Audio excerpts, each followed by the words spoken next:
We always want to be working against gravity. That's what weightlifting is. That's why you want to lift. If you look at your wrist, if I raise my hand up naturally, it's like this. It's not like that, right? It's not like parallel to the floor. It's a bit bent. So similar thing when lifting up this way, look. That's how my hand naturally rests. It's at a bit of an angle. You are tearing your muscle fibers when you exercise. And then during the recovery period, for the next 1 or 2 or 3 days or 4 or 5 days, depending on what you do, is when the muscles actually build. Welcome back to the channel. This is Zephyr, and today I'll be showing you how to do bicep curls. So let's get right to it. What I have with me here are two 3-kilo dumbbells. I'm going to keep them light. This is a pretty well-developed arm. So you see when I do this, the muscles we have on the front over here, these muscles are the biceps. There's 2 of them. And this muscle here is one of the heads of the triceps. And that's the other head. And we have a third head here. Those are the muscles on the back of the arm. The biceps are the muscles on the front of the arm. If I really tense my arm, maybe you could see that there's like one muscle here and another one here. There's also a vein here, but don't look at the vein. Look below that. So there's a little head over here. And there's another head over here. You can see a little bend over here, like a U shape, like a W, right? So there's 2, and hence it's called the biceps.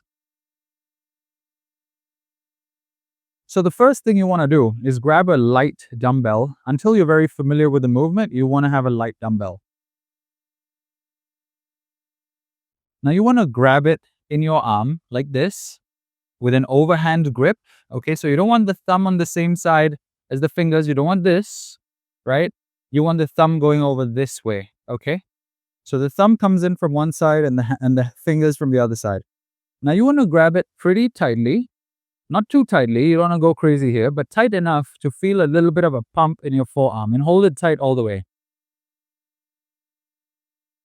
Have your shoulders back. Normally, when we're working at our desks, we're typing like this, right, every day. Our shoulders hunch forward. We don't want that. We want to push the shoulders back, okay? So first of all, you want to tighten your abs. So now they're hanging out, mine. You tighten them, and you push your shoulders back. Kind of like in the military, you know, when they say chest out. Now from that position, the basic movement is curling up. But I'm going to explain much more in depth, of course. But this literally is what a bicep curl is. And this is how you release, the bicep curl. Now, if you notice, if I do this, my elbow is actually moving back. You see that elbow of mine? It was here in the middle of my torso, and now it's moved back. So we don't want that to happen. And that will happen because of the biomechanics of your arm, and to have a balanced position, your arm is automatically going to move back to bring this up. But what you want to do is to keep the upper arm from the shoulder to the elbow. You want this piece of arm on top to be tight over here and maybe a little bit forward. So not exactly vertical to the floor, perpendicular to the floor, but slightly forward. And maybe you can tuck it in on top of your ribs almost. And not almost, but fully on top of your ribs. So your ribs form like a little platform. So if I pull this up, you see here, these ribs over here, or the muscles that you have here, they're going to form a bit of a platform or a plate on which you put your elbow. And then it has a very stable position. And now look, if I go up and down, it doesn't really move. So that's a little cheat code you can do. But do note when you do this, your shoulder will have a tendency to come forward. So keep that shoulder back, keep your abs tight, but keep this guy resting here, okay? From that position, and your arms are down, so the side, they'll look like they're going a little bit forward, okay? You want to pull this up, and depending on how your arm is currently structured, it might go out, it might go a little bit in, but we want to try and keep them parallel to the floor, and then we want to pull them up gently this way, keeping everything else in mind. So let me just show you that from the side, right? So to keep the abs in front, keep the abs tight, keep the shoulders back. So when shoulders not in front, shoulders are back, elbows are resting, and pull it up and drop it down, right? If you can hold them to the side of your body without holding them in front and still not moving, that's even better. But that's more shoulder stabilizer work going on. So you can do it over here and just pull it up like this without them moving too much. I can do that too because this is a lightweight. Or you can rest them here and do it this way. Either way is good. Now, you don't want to bring up the bicep curl all the way till the elbow starts to go forward, and this happens because here, your bicep is hardly working because the weight's going through your elbow joint, and it could literally drop this way, it could drop this way, it could drop this way. So it's at that balance point where almost no work is being done against gravity. We always want to be working against gravity. That's what weightlifting is. That's why you want to lift. So when that effort happens is when your muscles actually start to develop because of the work and tearing them. And I won't go into the deep mechanics of that, but you want to be lifting against gravity. So if at any point you bring it to this position, it's kind of like at the top of a roller coaster. It's neither falling this way nor is it falling this way. It's in the middle. It's very easy. If you don't believe me, try it. Even if you lift a 10-kilo dumbbell, this would be the easiest part of the motion. Not here and not here. This would be the easiest. So don't get it up here. So you want to stop it before it gets up there. So you want to bring it up to about here. You want to stop and you want to go back down. Okay? So this is the movement again. Pull it up. Pull it down. Remember, at all times, upper arms don't move. All right? Your abs, you don't want them hanging out like that. You don't want them hanging out like this. You just want a straight body, but not keeping your abs loose, keeping them tight. So keeping your butt tucked in, almost like you're having sex and you're thrusting, right? So you want it there. Then you want your shoulders back. When your elbows resting here in front, not moving much. And if you're looking from the front, you don't want it to go too much to the inside, which is another variation. You don't want it to go too much to the outside, which is another variation. You just want it to go vertically up as far as possible without your wrists turning too much. There might be a slight bend in your wrist, and that's okay. That's okay because that's the way our arms are constructed. They're not constructed to be parallel to the floor. So that's fine. There can be a slight bend and you might find this more comfortable because look, if you look at your wrist, if I raise my hand up naturally, it's like this. It's not like that, right? It's not like parallel to the floor. It's a bit bent. So that's cool. So similar thing when lifting up this way, look, that's how my hand naturally rests. It's at a bit of an angle to the horizontal, right?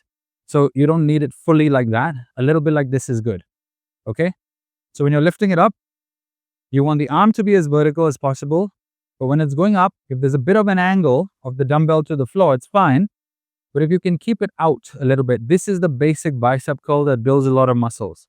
There are many, many variations, but I'm not going to go into the variations in this video. Let me make another video with the variations like the hammer curl with twist, and all kinds of other curls, the concentration curl, and so on. Also for the lower body, I really want to cover very quickly, when you're doing these with your bicep curls, but you don't want to be locking your knees like this really tight, especially if it's a heavy weight. You want them slightly relaxed, okay? And the shoes I recommend are barefoot shoes, Vivo barefoot shoes, or any brand of barefoot shoes is fine. You check out my shoes here.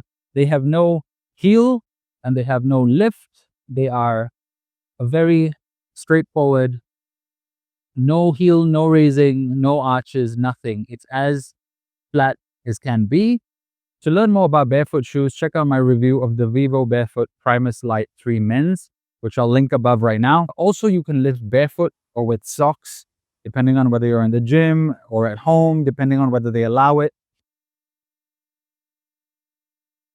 And in the gym, you might find that machine where you sit down and then you have a little rack in front of you where you can rest your upper arm so the upper arm doesn't move. And it's a support here and it completely isolates the upper arm and the lower arm, and then you can just move the lower arm. So try that in the gym if you're in the gym. But I recommend dumbbells. These things are like rocks with handles, always very useful.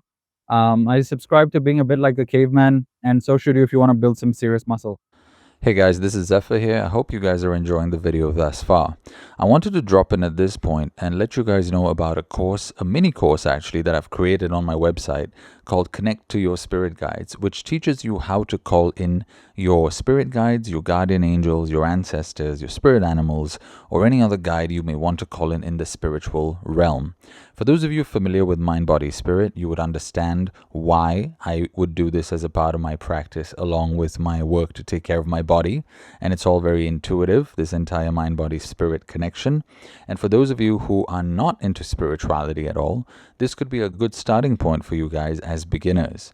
I just want to elaborate a little bit that all the physical activity that you see me engaging in on my socials over the years, in sports and school, along with maintaining a great body for the last 22 to 25 years, is all a result of me actually learning how to intuitively connect with my body. And I believe what that actually is at this level of my skill set, which is 2 decades in, is really, after you learn the basics, it's all about connecting intuitively to what your body needs on that day, in that week, in that month, in that year, at that season of life, and so on. And I know that a lot of it is actually my spirit guides and my other guides in the multiverse guiding me. So check out the course on the courses tab depending on when you're watching this video. It would be on my website at zephakambata.com/courses. That is the first name and last name that you see on this YouTube channel. That's my actual name. .com/courses. And of course, if you're watching this video right after this video is released, it might not be up on the website yet. So do join the email list where I share different tips, tricks, and what can happen with real life examples when you connect to your guides. That's at zephakambata.com/subscribe. Enjoy the rest of the video. Okay, a few other things to keep in mind. The biceps are actually pretty small muscle groups. Now, what that means is, after this bicep muscle recovers, you can go work it again. So you don't only have to do it once a week, you can do it twice or thrice a week if you want to. And now you might be wondering, what is recovery, in case you're new to exercise? Now, the thing is, our muscles don't grow while we are exercising. They do pump up a little bit because blood goes in and they get slightly bigger while we're exercising, what is known as the pump. But really what happens is, you are tearing your muscle fibers when you exercise, and then during the recovery period, for the next 1 or 2 or 3 days or 4 or 5 days, depending on what you do, is when the muscles actually build. Now, for bigger muscle groups, like the thighs or the butt or the calves and so on, or the back, you might need longer for it to rest and recover because it's a bigger muscle. So just by pure logic, if you eat a certain amount of food, the smaller muscles are going to recover faster than bigger muscles. It's just basic maths. But so the biceps, since they are small, you can actually work them twice or thrice a week. But do note, if you do just too much biceps and nothing else, you're going to look pretty weird in a t-shirt because your shoulders will be small, your chest will be flabby depending on how fat or thin you are. Your chest muscles might not be developed. Your back muscles at the back, very important, might not be developed. And just your biceps pumping out. And if you don't work your forearms, you're going to look pretty silly. So don't do that. But if you're doing a good all-rounded holistic workout program, you can work on the biceps twice or thrice a week. Another thing to keep in mind is to always have a watch with you when you're exercising and time your rest time. So whether you're doing 2 sets, 3 sets, 5 sets, 10 sets, whatever you're doing, time the rest, okay? And for me personally, I'm currently on a 1-minute rest program. I did that for a long time, built some muscle, also got a bit tired because it is a strength training program. And now I've more of gone into a maintenance phase where it's 2 minutes rest time and my muscles get a bit more time to replace the creatine or phosphocreatine. You better go research into that one properly. If for the layman, it's when your muscles are not tired again and you can do the next set. So now I'm resting for about 2 minutes and then I can do more sets and go a bit heavier. Sometimes if I'm really relaxed at home, I'm really just having a maintenance workout, it's been a tough week, I can rest up to 3 or 4 minutes while watching a movie. Click it on for 3 or 4 minutes, stop, and then do the next set, right? Drop it down and then do the next set. In other videos, I will go into what tempo is. I will go into speed of lifting and what it means and so on. The best thing to do is to buy a pair of light dumbbells and learn all these exercises at home before you step out into the gym and look like a total fool. And not just that, but injure yourselves with bigger weights. Or sometimes there's many factors in a gym. You could watch people watching you. You could be watching the clock. You could be thinking about rushing home. Somebody might bump into you. There's a million things that could go wrong in a gym when you're exercising. So it would just be better for you to be an expert or semi-pro expert when you already get there, rather than stepping in there as a beginner unless you have some good mentors. So hopefully that bicep curl video helped you out. Do some great bicep curls, develop strong arms, and I'll see you in the next video. If you like that video, please hit like, subscribe to the channel, and check out more health videos. Take care, and bye-bye.